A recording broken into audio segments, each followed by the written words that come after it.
20 दिन मंगलवार, हिंदी तिथि द्वितीया। और आइए बात करते हैं आज के मुख्य समाचार में देश भर की तमाम बड़ी खबरों पर नजर डालते हैं। देखिए, एक तो आज आजादी के इन दो महान वीरों की जयंती है, बाल गंगाधर तिलक और चंद्रशेखर आजाद। दोनों को हम सब की तरफ से सलाम और भावभीनी श्रद्धांजलि। चलिए आगे बढ़ते हैं खबरों में। देखिए, पहली बड़ी खबर, किसान आंदोलन 2.0 की आहट शुरू हो गई है। किसानों की चेतावनी, 15 अगस्त को ट्रैक्टर मार्च का ऐलान किया है। यानी किसान भाई लोग एक बार फिर से आंदोलन करने के लिए तैयार हो गए। आने वाली 1 तारीख को यानी 1 अगस्त को विरोध प्रदर्शन करेंगे और इस बार स्वतंत्रता दिवस के मौके पर 15 अगस्त को ट्रैक्टर मार्च का ऐलान भी किया है किसानों ने। अभी भी किसान भाई लोग एमएसपी की कानूनी गारंटी मांग पर अड़े हैं। इसके अलावा भी कुछ और इनकी मांगे हैं और किसानों का ये भी कहना है कि 3 नए क्रिमिनल लॉ के खिलाफ दिल्ली कूच करेंगे किसान। 15 अगस्त को ट्रैक्टर मार्च का ये ऐलान किया है। और वहीं आपको पता होगा दोस्तों, आज 23 जुलाई को हमारे देश का पूर्ण बजट आने जा रहा। देश की वित्त मंत्री निर्मला सीतारमण ये बजट पेश करने के साथ ही नया इतिहास रचेगी। फाइनेंस मिनिस्टर के रूप में उनका ये लगातार 7वां बजट होगा। आज सुबह ठीक 11 बजे बजट पेश किया जाएगा। और देखिए, बजट से 24 घंटे पहले ही पीएम मोदी ने ये बता दिया कि आज पेश होने वाला बजट कैसा रहेगा। प्रधानमंत्री ने कहा कि 2047 तक विकसित भारत का सपना पूरा करने वाला बजट लेकर देश के सामने आएंगे। इस बार के बजट में इनोवेशन और रिसर्च के साथ ही सेहत सुधारने वाले बजट की उम्मीद है लोगों को। डिजिटलीकरण और स्वास्थ्य सेवाओं का दायरा बढ़ाया जाए। आईएमए और विशेषज्ञों ने सरकार से ये मांग भी की है और कहा कि हेल्थ बजट जीडीपी का 2.5% करें। वहीं लाडली बहना योजना की तरह 3 करोड़ लखपति दीदी बनाने का लक्ष्य भी रख सकती है सरकार इस बजट में। बीजेपी के मैनिफेस्टो की 19 गारंटी पूरी कर सकती है मोदी सरकार। और दोस्तों, आपको पता होगा, बजट से पहले कल हमारे देश का आर्थिक सर्वेक्षण 2023-24 पेश किया गया, यानी कि इकोनॉमिक सर्वे। और इसमें सरकार ने बताया कि गैस सिलेंडर सस्ता होने से ईंधन की महंगाई घटी, जीडीपी ग्रोथ 7% रहने का अनुमान जताया और हर साल 78,50,000 नौकरियों की जरूरत बताई। यानी सालाना हमारे देश में लगभग 78 लाख से ज्यादा नौकरियां पैदा करने की जरूरत है। प्रमुख क्षेत्रों में सुधार के लिए भी सरकार ने इस इकोनॉमिक सर्वे में सुझाव दिए। और रेलवे को लेकर भी सरकार ने खुलासा किया कि 5 सालों में रेलवे के कैपिटल एक्सपेंडिचर में 77% का इजाफा यानी कि बढ़ोतरी हुई। ये बात की जानकारी भी इकोनॉमिक सर्वे में दी। वैसे आज रेल बजट से भी दिल्ली एनसीआर को कई उम्मीदें हैं। लोकल ट्रेन को फास्ट ट्रैक ट्रेन में बदला जा सकता है और कुछ नई वंदे मेट्रो ट्रेनें चलाने का भी प्लान आज बजट में हमें देखने को मिल सकता है। और सरकार से बजट में ये भी मांग की जा रही कि किसानों की आमदनी बढ़ाई जाए। कृषि समृद्धि के एक नए युग की शुरुआत का मौका है ये बजट। और काफी समय से मांग की जा रही पुरानी पेंशन योजना को लेकर भी इस बजट में सरकार कुछ फैसला ले सकती है। या तो एनपीएस को ओपीएस में बदलकर सरकार सालाना 1 लाख करोड़ के राजस्व की वापसी कर सकती है। और वहीं एजुकेशन को लेकर भी शिक्षा के क्षेत्र का बजट बढ़ाकर सरकार जीडीपी का 6% कर सकती है, क्योंकि कौशल विकास पर भी वित्त मंत्री का जोर रहेगा। और इस बार के बजट में विकसित भारत के लिए इंफ्रास्ट्रक्चर पर जोर दिया जाएगा। आम आदमी को महंगाई से राहत देने और बेरोजगारी से निपटने के लिए भी कुछ बड़ी घोषणाएं संभव हैं। ये अर्थशास्त्री डॉक्टर शरद कोहली का कहना है। और स्टॉक मार्केट में एफएनओ ट्रेडिंग पर इकोनॉमिक सर्वे ने भी चेतावनी दी। कहा कि भारत जैसे विकासशील देश में इस तरह की फ्यूचर एंड ऑप्शन ट्रेडिंग की जगह नहीं है। वहीं इस इकोनॉमिक सर्वे और बजट के कंट्रोवर्सी माहौल के बीच देखिए पक्ष विपक्ष के कुछ आरोप। इकोनॉमिक सर्वे का एक्सरे देख चुका है देश। प्रियंका चतुर्वेदी ने महंगाई और बेरोजगारी को लेकर केंद्र सरकार पर साधा निशाना। संसद में नीट एग्जाम को लेकर भी हंगामा हुआ। राहुल गांधी बोले कि देश का एग्जामिनेशन सिस्टम फ्रॉड है। शिक्षा मंत्री ने कहा कि चिल्लाने से झूठ सच नहीं हो जाता। इधर पीएम मोदी बोले कि हम विकसित भारत बनाने की ओर बढ़ रहे हैं। पीएम ने कहा कि आर्थिक सर्वेक्षण हमारी ताकत को रेखांकित कर रहा है। हमारे देश के मुख्य आर्थिक सलाहकार का भी कहना है कि विकसित भारत की चुनौती से निपटने के लिए घरेलू विकास सबसे जरूरी है और इसके लिए सरकार नीतियों को व्यवहारिक बनाए। इधर पीएम मोदी बोले कि विपक्ष ने प्रधानमंत्री का गला घोटा। नीट विवाद पर राहुल और प्रधानमंत्री की बहस हुई। संसद की कार्यवाही के कुछ टॉप फुटेज भी आप देख सकते हैं। पीएम ने कहा कि संसद दल नहीं बल्कि देश के लिए है। विपक्ष ने पिछले सत्र में प्रधानमंत्री का गला घोटा। 2.5 घंटे मेरी आवाज दबाने की कोशिश की। तो ये कुछ काफी कंट्रोवर्सी हुई दोस्तों बजट से एक दिन पहले इकोनॉमिक सर्वे के दौरान संसद भवन में। अब ऐसे में एक सबसे बड़ा सवाल कि आप वित्त मंत्री निर्मला सीतारमण के इस 7वें बजट में क्या चाहते हैं? टैक्स में राहत चाहिए या मिडिल क्लास के लिए सस्ते घर? आप अपनी राय विचार नीचे पोल कमेंट में दीजिए। और बाकी दोस्तों, आज सुबह जो 11 बजे बजट पेश किया जाएगा ना, तो मैं आपको कंप्लीट हाइलाइट्स और A to Z information point two point wise detail इसी चैनल DLS न्यूज के माध्यम से बता दूंगा। दिन में ठीक 11 साढ़े 11 बजे वीडियो आपको मिल जाएगा। और बाकी लाइव स्ट्रीम भी करूंगा मैं। तो बजट में लाइव जो भी वित्त मंत्री घोषणाएं करेगी इसका लाइव स्ट्रीम शेड्यूल भी कर दिया, ये देख सकते हैं आप। ठीक है, तो DLS न्यूज के साथ जुड़े रहेगा। चैनल को सब्सक्राइब करके बेल आइकन दबा दीजिएगा और इस वीडियो को लाइक और शेयर जरूर कर देना ताकि आप सबसे पहले बजट के सारे अपडेट देख पाएंगे। चलिए आगे बढ़ते हैं खबरों में। एक तो आपको पता होगा, सुप्रीम कोर्ट की तरफ से कल ये बड़ा फैसला सुनाया गया कि कांवड़ रूट की दुकानों पर नेम प्लेट लगाना जरूरी नहीं है। मतलब दुकानदारों को अपने मालिक का नाम लिखना जरूरी नहीं है। सुप्रीम कोर्ट ने यूपी सरकार का फैसला रोक दिया और कहा कि भोजन शाकाहारी है या मांसाहारी है ये बताएं दुकानदार, नाम बताना कोई जरूरी नहीं है। और अब कोर्ट ने उत्तर प्रदेश, मध्य प्रदेश और उत्तराखंड सरकार को नोटिस जारी कर आने वाले शुक्रवार तक इस मुद्दे पर जवाब देने को भी कहा है। हालांकि इस मामले पर अगली सुनवाई अब 26 जुलाई को होगी। अभी आपको पता होगा, हाल ही में उत्तर प्रदेश सरकार ने जो कांवड़ यात्रा के दौरान दुकान मालिकों के नाम लिखने का आदेश दिया था, तो इस पर फिलहाल सुप्रीम कोर्ट ने रोक लगा दी है। हालांकि इधर नेम प्लेट पर सुप्रीम कोर्ट की रोक के बीच भी अब बाबा बागेश्वर धाम का एक नया फरमान सामने आ रहा है। देखिए उन्होंने दुकानदारों को क्या अल्टीमेटम दिया। वो बोले कि 10 दिन में नेम प्लेट लगा लें ताकि पता चले कि राम वाले हैं या रहमान वाले हैं। लेकिन कहीं न कहीं देखा जाए तो सुप्रीम कोर्ट का फैसला सर्वोपरि है हम सभी के लिए, हमें उन्हीं का आदेश मानना पड़ेगा, राइट। हालांकि सुप्रीम कोर्ट के फैसले के बाद अब देखिए मध्य प्रदेश प्रशासन भी पलट गया और कहा कि दुकानों पर नेम प्लेट लगाने का कोई आदेश नहीं है। सरकार ने कहा कि कोई मर्जी से लिखना चाहे तो लिख सकते हैं। चलिए अगली खबर देखिए, राजधानी दिल्ली में एक्साइज पॉलिसी का मामला। राउज एवेन्यू कोर्ट ने अब 26 जुलाई तक बढ़ाई न्यायिक हिरासत भी। एवेन्यू कोर्ट ने मनीष सिसोदिया समेत अन्य आरोपियों की इस मामले में न्यायिक हिरासत को 26 जुलाई तक बढ़ा दिया। वहीं IAS पूजा खेड़कर का जो मामला चल रहा, इसमें भी उनकी मां को 14 दिन की न्यायिक हिरासत में भेजा गया। किसानों को धमकाने और जमीन हड़पने का आरोप है इन पर। इनके पिता अंतरिम जमानत पर हैं। चलिए बड़ी खबर देखिए, नीट एग्जाम के विवादित सवाल की जांच के आदेश देते हुए सुप्रीम कोर्ट ने कहा कि IIT दिल्ली के डायरेक्टर एक्सपर्ट पैनल बनाए और आज 12 बजे तक रिपोर्ट सौंपने का आदेश भी दिया सुप्रीम कोर्ट ने कल इस मुद्दे पर सुनवाई करते हुए, है ना। चलिए अगली खबर देखिए, जम्मू कश्मीर में चल रही आतंकियों की मुठभेड़ के बीच अब शौर्य चक्र विजेता के घर पर भी आतंकी हमला हुआ। सेना की फायरिंग में एक आतंकी मारा गया, एक जवान और एक नागरिक भी घायल हो गया। बड़ी खबर आ रही, बिहार राज्य को नहीं मिलेगा विशेष राज्य का दर्जा। केंद्रीय मंत्री ने लिखित में दिया ये जवाब। अब बिहार को कोई स्पेशल स्टेटस नहीं मिलेगा। इतने दिन जो बिहार को विशेष राज्य बनाने की मांग की जा रही थी, तो आखिरकार केंद्र सरकार ने जवाब देते हुए कहा कि मौजूदा प्रावधान में ये संभव नहीं है। यानी बिहार राज्य को विशेष राज्य का दर्जा तो अब मिलने वाला है नहीं। लेकिन अब सवाल ये कि क्या नीतीश NDA का साथ छोड़ सकते हैं, क्योंकि बिहार को विशेष राज्य दर्जा देने की मांग को खारिज कर दिया। सरकार ने कहा कि 2012 में भी मंत्री समूह इसे नकार चुका है। लालू यादव बोले कि नीतीश कुमार इस्तीफा दें।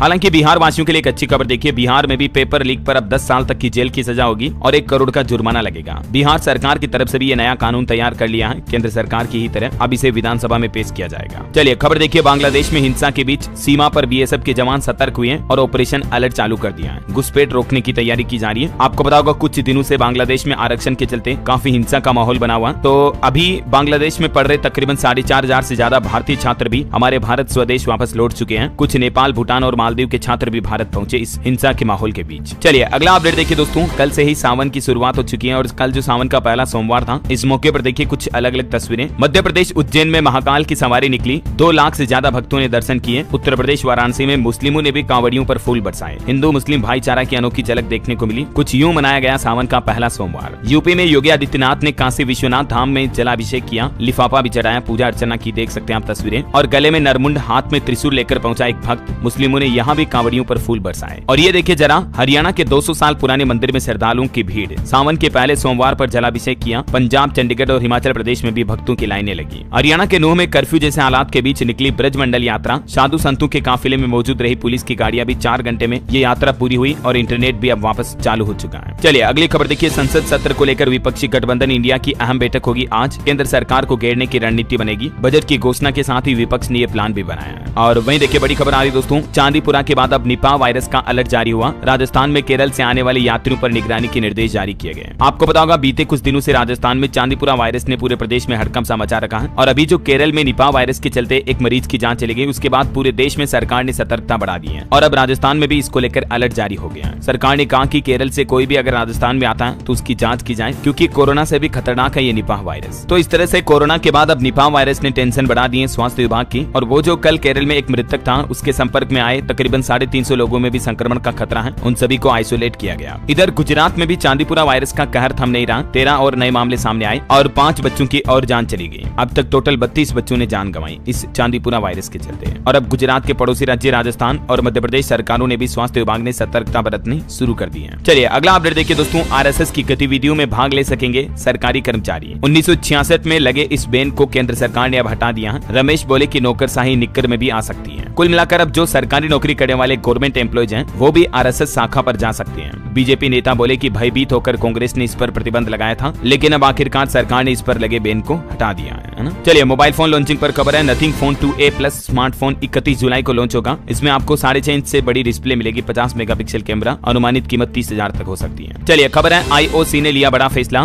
भारतीय निशानेबाज अभिनव बिंद्रा को मिलेगा ओलंपिक ऑर्डर सम्मान। 41 वर्षीय बिंद्रा ने 2008 बीजिंग खेलों में पुरुषों की 10 मीटर एयर राइफल प्रतियोगिता जीतकर भारत के पहले व्यक्तिगत ओलंपिक स्वर्ण पदक का विजेता बने थे। ये 2010 से 20 तक अंतर्राष्ट्रीय निशानेबाजी खेल महासंघ की एथलीट समिति समिति के सदस्य भी रह चुके हैं और अच्छी बात यह है कि अब इन्हें और ये सम्मान मिलने जा रहा। खुद खेल मंत्री ने भी इनको बधाई दी, देख सकते हैं आप। करंट अफेयर्स के हिसाब से इंपोर्टेंट है, ध्यान रखिएगा, है ना। चलिए खबर है दोस्तों, आने वाले कारगिल विजय दिवस के मौके पर लद्दाख जाएंगे पीएम मोदी। 26 जुलाई को जम्मू कश्मीर लद्दाख के द्रास में होगा भव्य कार्यक्रम और इस मौके पर कारगिल के बलिदानियों को श्रद्धांजलि भी देंगे। वीर नारियों से संवाद भी करेंगे प्रधानमंत्री नरेंद्र मोदी। और खबर है दोस्तों, भूटान के राजा और प्रधानमंत्री ने गुजरात का दौरा किया। यहाँ स्टेच्यू ऑफ यूनिटी समेत सरदार सरोवर बांध की यात्रा भी की। आजकल वो भारत दौरे पर है और इस दरमियान गुजरात गए हैं। चलिए खबर आ रही कि 3 साल में मंत्रियों ने दिए 913 आश्वासन, जिनमें से 583 ही लागू हो पाए। अब सरकार ने 330 लंबित रहने की वजह भी बताई और इन आश्वासनों को अगले 3 महीनों में पूरा करने का प्लान भी बनाया है गवर्नमेंट ने। और वहीं देखिए, भारत में एयरपोर्ट्स को लेकर सरकार का प्लान है। सरकार ने एयरपोर्ट संचालकों को निर्देश दिए और कहा कि इमारतों की ढांचागत मजबूती का तीसरे पक्ष से अब ऑडिट कराना होगा, क्योंकि अभी हाल ही में आपको पता होगा बारिश के मौसम में हमारे देश में कई सारे एयरपोर्ट पर, हवाई अड्डों पर कुछ दुर्घटनाएं हो गई, कुछ ढह गए, तो अब इनकी मजबूती की जांच थर्ड पार्टी के द्वारा की जाएगी, है ना। और वहीं देखिए बड़ी खबर दोस्तों, यूसीसी और 3 तलाक मामले में अब मध्य प्रदेश हाईकोर्ट ने एक बड़ी टिप्पणी की और कहा कि अब समान नागरिक संहिता की जरूरत का एहसास होना चाहिए। कोर्ट ने कहा कि समाज में जो कई कट्टरपंथी, अंधविश्वासी और अति रूढ़िवादी प्रथाएं प्रचलित हैं, जो आस्था और विश्वास के नाम पर छिपी हुई हैं, मुस्लिम पर्सनल लॉ में 3 तलाक विवाह विच्छेद को दिखाता है। और इसी मुद्दे पर देख सकते हैं आप मध्य प्रदेश हाईकोर्ट की तरफ से अपने फैसले में क्या बातें कही गई। वैसे एमपी से एक और बड़ी खबर देखिए, फर्जी तरीके से राशन लेने वालों का अब इंतजाम करने जा रही है मध्य प्रदेश सरकार। पीडीएस सिस्टम में बड़े बदलाव की तैयारी की जा रही है। पीडीएस सिस्टम का मतलब होता है पब्लिक डिस्ट्रीब्यूशन सिस्टम, यानी सार्वजनिक वितरण प्रणाली। अब इसके लिए कुछ सख्त नियम लागू किए जाएंगे। राशन कार्ड की डुप्लीकेसी रोकने के लिए भी सरकार ने कुछ महत्वपूर्ण कदम उठाए हैं और ये मध्य प्रदेश गवर्नमेंट की प्लानिंग आप देख सकते हैं फर्जी राशन कार्ड पर लगाम लगाने के लिए, है ना। और वहीं देखिए एक बड़ी चौंकाने वाली रिपोर्ट सामने आ रही है। भारत में फेफड़ों की बीमारियों का बोझ अनुमान से ज्यादा है। तंबाकू सेवन, सीओपीडी मृत्यु दर बढ़ने की होगी वजह। भारत में डॉक्टर जो है देश में फेफड़ों की बीमारियों के बोझ को लेकर काफी फिक्रमंद है और उनका ये कहना है कि मेडिकल साइंस में उच्चतम मानक के शोध पत्र पेश करने वाले लेसेंट के इन बीमारियों पर लगाए हालिया अनुमान के मुकाबले ये बेहद अधिक हो सकती है। इसकी बड़ी वजह हमारे देश में वायु प्रदूषण और तंबाकू धूम्रपान का ज्यादा सेवन करना है। कहने का मतलब हमारे देश में फेफड़ों के रोगी काफी ज्यादा बढ़ रहे हैं, तो दोस्तों धूम्रपान वगैरह ना करें, है ना। बहरहाल अभी तो अपन कुछ और महत्वपूर्ण और काम की खबरें देखेंगे दोस्तों, लेकिन फिलहाल वक्त हो चला आज के मौसम समाचार जानने का। देखिए मध्य प्रदेश, गुजरात समेत 3 राज्यों में आज भारी बारिश का रेड अलर्ट है। महाराष्ट्र के 6 जिलों में स्कूल भी बंद किए गए कल भी। मुंबई, नागपुर में एनडीआरएफ की टीमें तैनात की गई। और भी कुछ राज्यों के हालात देखिए दोस्तों मौसम के। मध्य प्रदेश सिवनी में रेलवे ट्रैक पर भरा पानी, 2 ट्रेनें भी रद्द की गई। भोपाल समेत कई जिलों में आज भी बारिश की चेतावनी। 30 से ज्यादा जिलों में मध्य प्रदेश में भारी बारिश की संभावना है। राजस्थान में जयपुर, अजमेर समेत कुछ इलाकों में बारिश हुई। 4 जिलों में बरसात का ऑरेंज अलर्ट है। अब तक सामान्य से कम बारिश हुई है राजस्थान में। बिहार में देखिए बगहा में बाढ़ में फंसे 9 सैलानी, एसएसबी ने इनका रेस्क्यू किया। मोतिहारी, मधेपुरा में हल्की बारिश हुई। बिहार के 26 जिलों में आज भी अलर्ट है। बिहार में भी अब तक सामान्य से 25% कम बारिश हुई है। पंजाब में 2 दिन तक बरसेंगे बादल। 12 जिलों में बारिश का अलर्ट। कुछ इलाकों में कल भी बारिश देखी गई। झारखंड में देखिए 9 जिलों में बारिश का येलो अलर्ट। 25 से 27 जुलाई तक झारखंड में बारिश के आसार रहेंगे। यहाँ भी राज्य में अब तक लगभग 51% कम बारिश हुई, मतलब आधी ही हुई है। इधर हरियाणा के 7 जिलों में भारी बारिश का अलर्ट है। उत्तर पश्चिम और दक्षिण हरियाणा में रात से ही मौसम बदलना शुरू हो गया है। छत्तीसगढ़ के भी 19 जिलों में भारी बारिश का अलर्ट। 8 में ऑरेंज और 11 में येलो अलर्ट है। अब कम वर्षा वाले सिर्फ 12 जिले बचे हैं छत्तीसगढ़ में। उत्तराखंड में भारी बारिश की चेतावनी। नैनीताल, चंपावत और उधम सिंह नगर में ऑरेंज अलर्ट है। इधर हिमाचल प्रदेश में देखिए आजकल भारी बारिश का ऑरेंज अलर्ट है। 5 जिलों में भारी चेतावनी है। और भी स्काईमेट वेदर की रिपोर्ट के मुताबिक अगले 24 घंटों के दौरान मौसम की संभावित गतिविधियां क्या रह सकती हैं, जिसकी डिटेल भी आप देख सकते हैं स्क्रीन पर,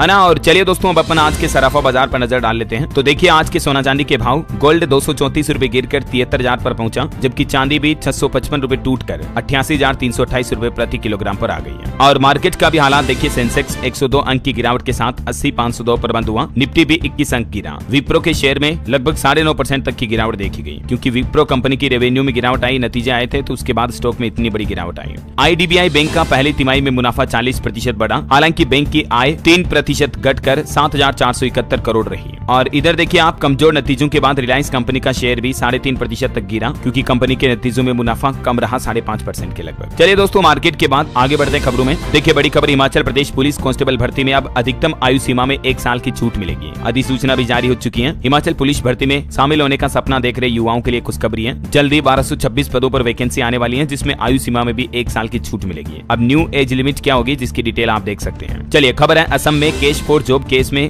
विशेष कोर्ट का एक बड़ा फैसला। एडीओ की नियुक्ति के मामले में पूर्व एपीएससी अध्यक्ष समेत 31 लोगों को दोषी ठहराया गया। वहीं देखिए हरियाणा के करनाल पहुंचे मुख्यमंत्री सैनी, बोले जल्द होगी 50,000 नई भर्तियां और 900 करोड़ के बजट से गाँव में चौपालें भी बनाई जाएगी। हरियाणा के सीएम की तरफ से ये बड़ी घोषणा की गई। और बड़ी खबर आ रही है, अब नहीं मिलेगी मुफ्त बिजली। सरकार ने बंद की ये योजना, लाखों लोगों की जेब पर पड़ेगा असर। दरअसल दरअसल राजस्थान सरकार की तरफ से बिजली बिलों को लेकर लोगों को ये बड़ा झटका दिया है और सरकार ने 100 यूनिट मुफ्त बिजली योजना के लिए अब नए रजिस्ट्रेशन बंद कर दिए हैं। सरकार के इस फैसले से नए विद्युत उपभोक्ताओं पर बिजली बिल का ज्यादा बोझ पड़ेगा। हालांकि जिन लोगों को इस योजना का फायदा मिलना शुरू हो चुका है, मतलब कि जो लोग पहले से फॉर्म भर चुके हैं, तो उनको अभी तक इस योजना का लाभ मिलता रहेगा। ठीक है ना, जो पुराने मीटर है उस पर यह लाभ मिलेगा, लेकिन नए उपभोक्ताओं को राहत नहीं मिलेगी। चलिए कुछ और स्टेट न्यूज अपडेट देख लेते हैं। देखिए, राजस्थान हरियाणा पुलिस मिलकर करेगी अपराधियों पर कार्रवाई। इंटर स्टेट बॉर्डर मीटिंग में नशे के कारोबार और गैंगवार पर लगाम लगाने पर भी चर्चा हुई। खबर है छत्तीसगढ़ में नई विधानसभा का भवन बना, जिसमें एक साथ बैठ सकेंगे 200 विधायक। 273 करोड़ की लागत से ये बिल्डिंग बन रही है। एक ही सर्किल में होंगे मंत्रालय, संचालनालय और असेंबली, है ना। और वहीं दोस्तों छत्तीसगढ़ से एक और बड़ी खबर आ रही कि क्रिप्टो करेंसी के नाम पर लोगों के साथ 600 करोड़ की ठगी की गई। कोरबा एमसीबी में लोगों को मोबाइल ऐप डाउनलोड करवाए थे और फिर क्रिप्टो में निवेश के जरिए लोगों को झांसे में फंसाया गया। पूर्व विधायक बोले कि कंपनी के अधिकारी और एजेंट अभी फरार हैं और कई लोगों से अलग अलग जिलों में तकरीबन 600 करोड़ की ठगी की गई। सावधान रहें दोस्तों, ऐसे आप भी हर किसी के झांसे में ना आए। और वहीं छत्तीसगढ़ सरकार की तरफ से एक मंजूरी भी दी गई। राजधानी के विवादित प्रोजेक्ट स्काई वॉक का काम करीब 7 साल बाद अब फिर से शुरू होगा, क्योंकि इसके लिए मुख्यमंत्री ने सहमति दे दी है। जो अधूरा स्काई वॉक बना था ना, वो अब पूरा होगा। जीई रोड शास्त्री चौक से पैदल यात्रियों का दबाव कम होगा। और खबर है दोस्तों, उत्तर प्रदेश में वाराणसी में ज्ञानव्यापी मामले के लॉर्ड विश्वेश्वर केस में अब 31 जुलाई को कोर्ट में सुनवाई होगी। हरिहर पांडेय की बेटियों के पक्षकार बनाने की मांग की जा रही है। दलीलें सुनेंगे अब सिविल जज भी। और वहीं देखिए बड़ी खबर, 30% बढ़ेगा सहायक पुलिस का मानदेय। 1 साल की अवधि विस्तार भी मिलेगा। कैबिनेट की मीटिंग में आएगा जल्दी ये प्रस्ताव। झारखंड सरकार की तरफ से जो रांची वगैरह में आंदोलन कर रहे हैं काफी 20-22 दिनों से, तो इनकी मांग का रास्ता अब साफ हो गया है, क्योंकि 4 बिंदुओं पर सरकार के साथ इनकी सहमति बनी है, जिसकी कुछ डिटेल भी आप देख सकते हैं। चलिए खबर है दोस्तों, पंजाब के मुख्यमंत्री के साथ 16वें वित्त आयोग की बैठक हुई। सरकार ने फसल विविधीकरण और उद्योग का मुद्दा उठाया और केंद्र सरकार से 1,32,000 करोड़ का राहत पैकेज भी मांगा है। वहीं पंजाब हरियाणा में शंभू बॉर्डर खोलने को लेकर भी सुप्रीम कोर्ट में सुनवाई हुई। हरियाणा सरकार ने अपना पक्ष रखने के लिए समय मांगा और अब 24 तारीख तक सुनवाई टली, मतलब कल फिर से सुनवाई होगी सुप्रीम कोर्ट में इस मुद्दे पर, है ना। और वहीं देखिए पंजाब में अमृतपाल के नेतृत्व में नई पार्टी बनाने की घोषणा की गई। फरीदकोट सांसद बोले कि 35 साल बाद कौम ने दिया मौका, कई लोग साथ चलने को तैयार हैं। तो पंजाब में अमृतपाल अब अपनी खुद की नई एक राजनीतिक पार्टी बनाने जा रहे हैं। चलिए खबर है, हिमाचल प्रदेश की 6 सड़क नेशनल हाईवे बनेगी। विक्रमादित्य बोले कि केंद्रीय मंत्री नितिन गडकरी ने भरोसा दिया है और इन कुछ मुद्दे टनल को लेकर भी चर्चा हुई। चलिए दोस्तों, टेक न्यूज पर खबर है, बिना इंटरनेट के भी भेज सकेंगे बड़ी बड़ी फाइल्स। व्हाट्सएप आपके लिए एक बड़े काम का फीचर लेकर आ रहा है। जी हाँ, दरअसल व्हाट्सएप एक नए फाइल शेयरिंग फीचर पर काम कर रहा है, जिससे कि यूजर इंटरनेट के बिना भी अपने आसपास के लोगों के साथ बड़ी फाइल शेयर कर पाएंगे। इसका मतलब ये कि यूजर को अभी इंटरनेट की जरूरत नहीं पड़ेगी। ये नियर बाय फीचर की तरह काम करेगा। जैसे पहले जियोनी एक्सेंडर वगैरह में अपन फाइल भेजते थे ना, तो वैसा डिफॉल्ट फीचर आपको व्हाट्सएप में जल्दी मिलेगा, है ना। और वहीं खबर देखिए, देश की वित्त मंत्री निर्मला सीतारमण ने अगर ये ऐलान किया तो बुरी तरह भरभरा कर गिरेगा शेयर बाजार। आज बजट अनाउंसमेंट के साथ ही शेयर मार्केट पर तगड़ा इफेक्ट देखने को मिलेगा। या तो अगर सरकार कुछ बड़ी घोषणाएं करेगी तो स्टॉक मार्केट में ऑल टाइम हाई का उछाल देखने को मिलेगा। और अब ऐसे में एक्सपर्ट को ये उम्मीद है कि सरकार कैपिटल गेन टैक्स को लेकर कोई बड़ा ऐलान कर सकती है। अगर ये ऐलान हुआ तो स्टॉक मार्केट में अच्छी खासी गिरावट देखने को मिल सकती है, क्योंकि हाल ही में रिटेल इन्वेस्टर्स का जिक्र किया, सट्टेबाजी एफएनओ वगैरह का भी जिक्र किया था सरकार ने, आपको पता होगा। तो ये कैपिटल गेन टैक्स में इजाफा करने के साथ ही स्टॉक मार्केट में गिरावट आ सकती है। वहीं खबर ये भी है कि बजट में गरीबों के लिए भी बड़ा ऐलान कर सकती है निर्मला सीतारमण। 3 करोड़ लोगों का घर का सपना पूरा हो सकता है। अफोर्डेबल हाउसिंग योजना ला सकती है, मतलब, है ना। चलिए अगली खबर देखिए, शिक्षा मित्रों का ऐलान। 25 जुलाई को मनाया जाएगा काला दिवस। यूपी के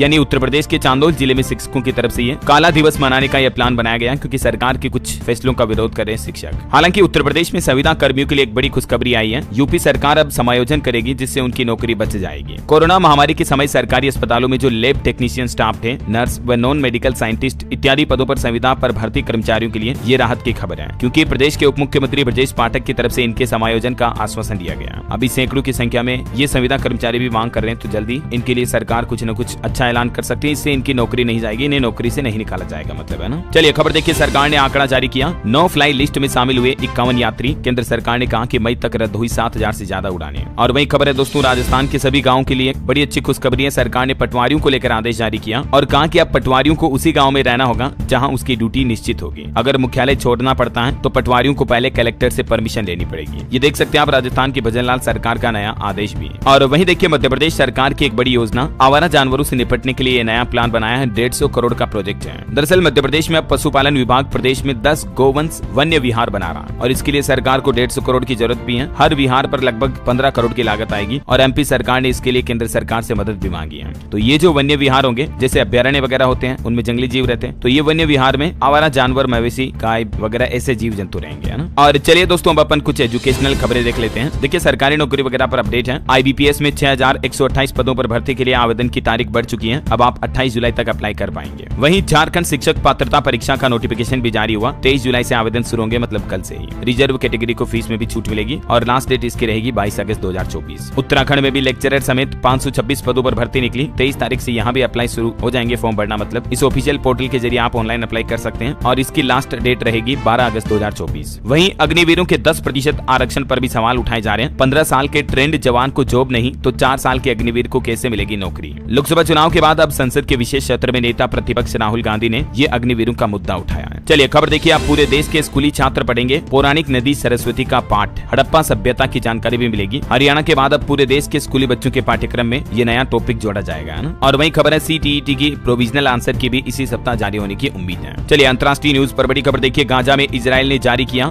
घर खाली करने का नया आदेश। गोलाबारी में 37 और फिलिस्तीनियों की जान चली गई। वही दोस्तों अंत में आज के राशिफल पर नजर डालें तो देखिए सिंह राशि वालों को बिजनेस में फायदा मिलेगा और कुंभ राशि वालों को नौकरी में पदोन्नति मिलने के भी योग दिख रहे हैं। मिथुन राशि के लोग उत्साह कम न होने दें। तुला राशि के लोग लापरवाही करने से बचें और वर्तमान पर ध्यान दें तो लाभ मिलेगा, है ना। और दोस्तों आप मुझे कमेंट करके बताइए कि